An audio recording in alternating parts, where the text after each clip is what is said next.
Hello students. इस video में हम बात करेंगे क्लास 8 साइंस के चैप्टर 17 की, और जिसका टाइटल हमारे पास है स्टार्स एंड सोलर सिस्टम। यानी आकाश में जो तारे हैं और हमारा जो तारामंडल है उसके बारे में इस चैप्टर में बात होगी। तो इस वीडियो में हम पढ़ते हैं कुछ इंपॉर्टेंट फैक्ट्स, इंफॉर्मेशन या डेफिनेशन जो इस चैप्टर से रिलेटेड रहेंगी और हमारा चैप्टर रिवाइज कराने में या फिर हेल्प करेगी समझने में। तो चलिए मैं कुछ वर्ड्स यहाँ पर या फिर कुछ डेफिनेशन टर्म्स पढ़ता हूँ और उनको एक्सप्लेन करता हूँ। First term is satellite. The body revolving around another body is called as satellite. कोई भी एक ऑब्जेक्ट जो दूसरे ऑब्जेक्ट के चारों तरफ रिवॉल्व करता है तो हम उसे सैटेलाइट कहते हैं। जैसे मून क्या है, एक सैटेलाइट है और जो धरती के चारों तरफ राउंड लगाता है। नेचुरल सैटेलाइट, अभी मैंने एग्जांपल बताया था मून का, तो एक नेचुरल ऑब्जेक्ट है जो अर्थ के चारों तरफ राउंड लगाता है और ये नेचुरल है इसलिए इसको नेचुरल सैटेलाइट बोला गया है। ऐसे ही आर्टिफिशियल सैटेलाइट होते हैं। नेक्स्ट टर्म में है जैसे artificial satellite. These satellite are man made and they revolve around the earth much closer than moon. ये आर्टिफिशियली जो है बनाए गए ऑब्जेक्ट्स हैं, मशीन्स हैं जो अर्थ के चारों तरफ रोटेट करती हैं और जो चंद्रमा से काफ़ी नज़दीक हैं। Planets, planets are the celestial bodies, celestial मतलब आकाशीय पिंड्स हैं, which revolves around a star like the sun. Planets वो होते हैं जो किसी स्टार के चारों तरफ रोटेट करते हैं, एक राउंड लगाते हैं कंप्लीट। जैसे अर्थ एक प्लैनेट है, मून यहाँ पर मार्स एक प्लैनेट है, वीनस एक प्लैनेट है। पोल स्टार, पोल स्टार एक ऐसा तारा है, ध्रुव तारा जिसको कहा जाता है। ये धरती के एक्सिस के बिल्कुल सामने है। एक्सिस ऑफ रेवोल्यूशन जो है हमारे पास है अर्थ का रोटेशन का, उसके बिल्कुल सामने पड़ता है। इसीलिए हमें ये जो है रोटेट करता हुआ या चलता हुआ दिखाई नहीं देता, ये फिक्स होता है एक तार। Stars, star are the celestial bodies that emits light of their own. ऐसे आकाशीय पिंड जो खुद की अपनी लाइट या फिर प्रकाश जो है पैदा करते हैं, एनर्जी प्रोड्यूस करते हैं, उन्हें हम कहेंगे stars. Solar system, it is a system of celestial bodies consisting of sun and the planets. अब यहाँ पर देखें, एक स्टार और प्लैनेट को कंबाइन कर दिया जाए एक फ्रेम में, एक सिस्टम में, तो सोलर सिस्टम बनता है। यानी नेसेसरी चीज़ें यहाँ पर एक सन होना चाहिए और उसके चारों तरफ क्या रोटेट करने चाहिए, सन होना मतलब प्लैनेट होने चाहिए। फुल मून डे यानी पूर्णिमा, जिसमें हमें चांद कंप्लीटली दिखाई देता है। The day on which whole disc of moon is visible is known as full moon day. एक ऐसा दिन जिस दिन में हमें पूरा चंद्रमा दिखाई देता है उसे फुल मून डे कहा जाता है और उस रात को कहा जाता है पूर्णिमा। New moon day, on the 15th day of the month moon is not visible. जो अभी अभी हमने पढ़ा था फुल मून डे, उसके 15वें दिन बाद हमें चंद्रमा दिखाई नहीं देता, तो उस दिन को कहा जाता है न्यू मून डे। मतलब अब जो चंद्रमा दिखाई देगा वो बिल्कुल नया होगा, अलग नए सिरे से दिखाई देना शुरू होगा। और वो जो नए सिरे से जो मून दिखाई देगा उसे कहा जाता है द क्रेस्केंट मून, या फिर कह सकते हो बाल चंद्र भी कह सकते हो इसको, बिल्कुल छोटा। Okay, on the next day of new moon day only A small portion of moon appears in the sky. New moon day के बाद अगले दिन हमें छोटा सा चंद्रमा दिखाई देता है और इसे कहा जाता है क्रेस्केंट मून या फिर बाल चंद्र। फेज ऑफ मून, चंद्रमा के बिल्कुल छोटे पार्ट से लेकर के बड़ा हो जाने में यानी कि कंप्लीटली दिखने में जो अलग अलग फेजेस दिखाई देती है मून की, बढ़ते क्रम में या घटते क्रम में, उन्हें कहा जाता है चंद्रकलाएं या फेज ऑफ द मून।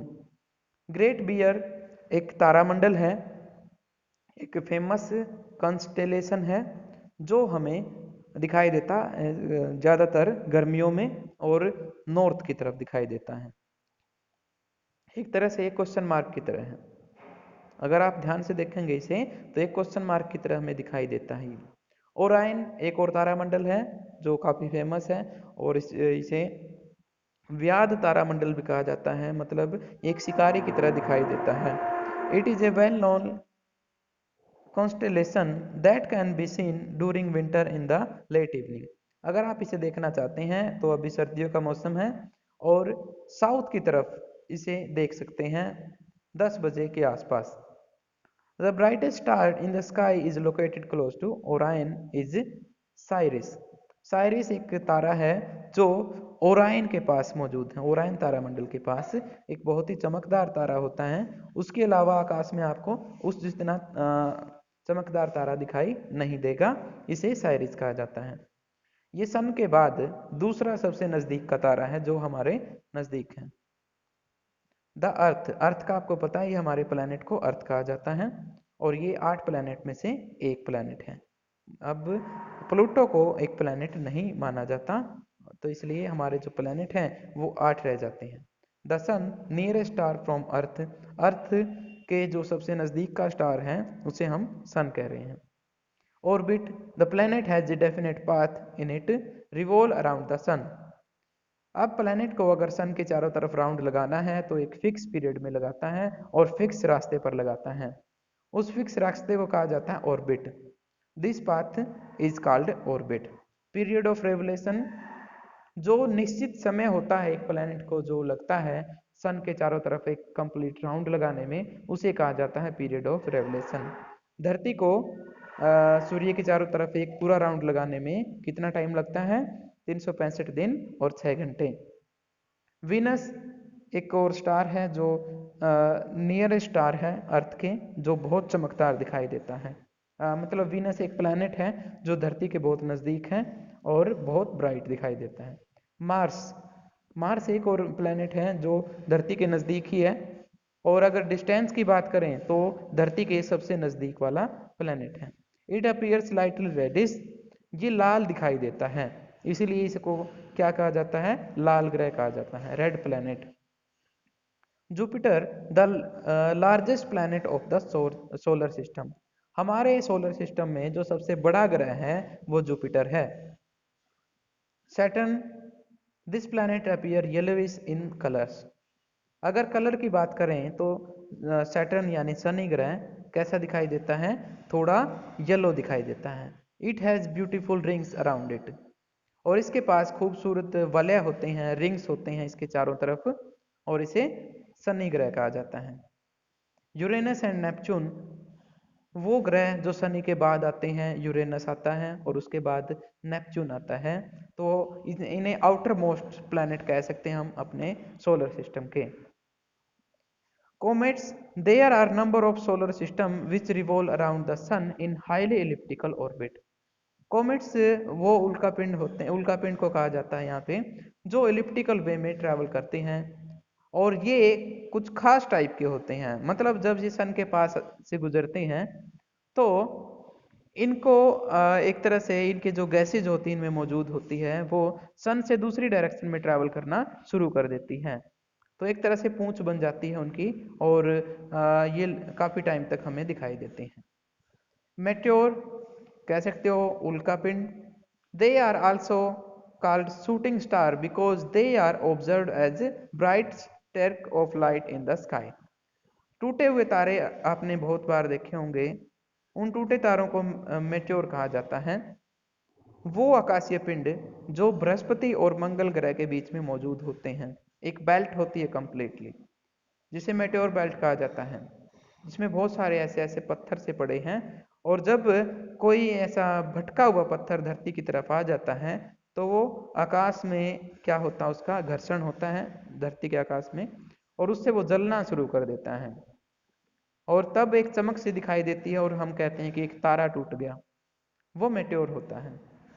मेटेरोइड एक मेटेओर होता है स्पेशल टाइप का जो धरती तक पहुंच जाता है, यानी large size meteor is called as meteoroid. जो धरती तक पहुंच जाते हैं, जल तब तक वो जल नहीं पाते पूरी तरह से, वो मेटेरोइड कहलाते हैं। Remote sensing is the process of sending information bye artificial satellite about far of places in the universe. Remote sensing का मतलब होता है दूर बैठे किसी चीज़ को ऑपरेट करना। तो हमें पता है हम टीवी को ऑपरेट कर सकते हैं एक जगह से बैठ करके दूसरी जगह। ऐसे ही जो सैटेलाइट हम आर्टिफिशियली भेजते हैं उन्हें भी कंट्रोल किया जाता है रिमोट सेंसिंग प्रोसेस से। और वो क्या करते हैं, फिर हमें इंफॉर्मेशन भेजते हैं।